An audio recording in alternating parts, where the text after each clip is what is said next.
Olá, eu sou a professora Kellen, da Escola Municipal de Tempo Integral São José, sou professora de arte do sexto ao nono ano, e esta aula de hoje está destinada aos meus alunos do sétimo ano.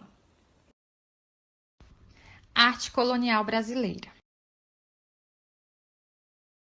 A arte colonial brasileira se refere a todas as manifestações artísticas e artes criadas no período em que o Brasil se manteve como colônia de Portugal, de 1500 a 1822, quando foi proclamada a sua independência. De modo geral, a arte, classificada como colonial brasileira, é aquela produzida entre os séculos XVI e XVII, com destaque para arquitetura e decoração de interiores. Após a chegada dos europeus e a sua consequente ocupação do litoral, iniciou-se a construção das primeiras vilas, como por exemplo São Vicente, no litoral paulista. Atualmente, algumas cidades, como por exemplo Olinda, Paraty, Laguna, conservam construções desse período. Casas e igrejas representam parte da história do país e são protegidos como patrimônios históricos, cultural e artístico do povo brasileiro. A Catedral de São Salvador do Mundo, ou Catedral da Sé de Olinda, é um templo católico localizado em Olinda, no estado do Pernambuco. Trata-se da maior igreja quinhentista do Brasil e é a mais antiga de Olinda, que foi fundada em 1540. A arte colonial brasileira se expressou especialmente pela arquitetura, pintura e esculturas, que eram utilizadas na construção e ornamentação de igrejas, conventos e mosteiros. A arquitetura era bastante simples, sempre com estruturas retangulares e coberta de palha sustentadas por madeiras. Essas construções eram conhecidas por tejupares, palavra que vem do tupi-guarani. Teji, gente, e upad, lugar.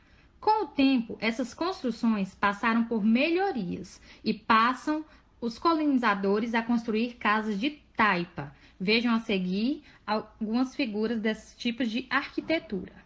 Com essa evolução da arquitetura, começaram a aparecer as capelas e os centros das vilas, dirigidos por missionários jesuítas.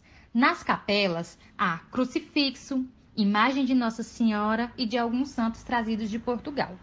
As primeiras cidades construídas pelos portugueses não possuíam planejamento urbano, tendo casas construídas muito próximas umas das outras, e os materiais utilizados variavam de acordo com a localização. No litoral, utilizava-se pedra e cal. No interior, utilizava-se barro, madeira ou pedra. A pintura. As pinturas desse período eram feitas por padres jesuítas, seguindo um estilo maneirista. Mas o que é maneirista? Maneirista era um estilo artístico europeu com expressões da cultura medieval.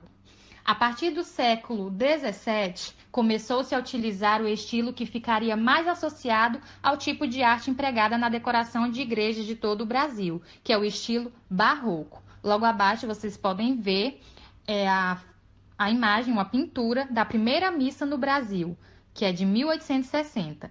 Essa imagem ela foi pintada pelo catarinense Vitor Meirelles. Escultura do período colonial. As esculturas, nos primeiros anos de colonização brasileira, era praticamente inexistente. Ela só começa a surgir no século XVI, mas são somente seus primeiros indícios, porque quando as vilas começam a se estruturar no litoral, que vão surgir os primeiros edifícios públicos e religiosos. Logo abaixo a gente tem a figura, a imagem do interior do Mosqueiro em São Bento, Rio de Janeiro. Veja os detalhes da estrutura desse mosqueiro. Atividades. De acordo com o nosso estudo sobre arte colonial, vamos interferir no entorno, ou seja, reconfigurar, atualizando a pintura clássica, a primeira missa no Brasil, de Vitor Meirelles. Vocês têm aí só o centro da primeira missa, que é da pintura de Vitor Meirelles. Eu quero que vocês atualizem se fosse hoje essa primeira missa. Aguardo o desenho de todos, não esqueçam de colorir e me enviar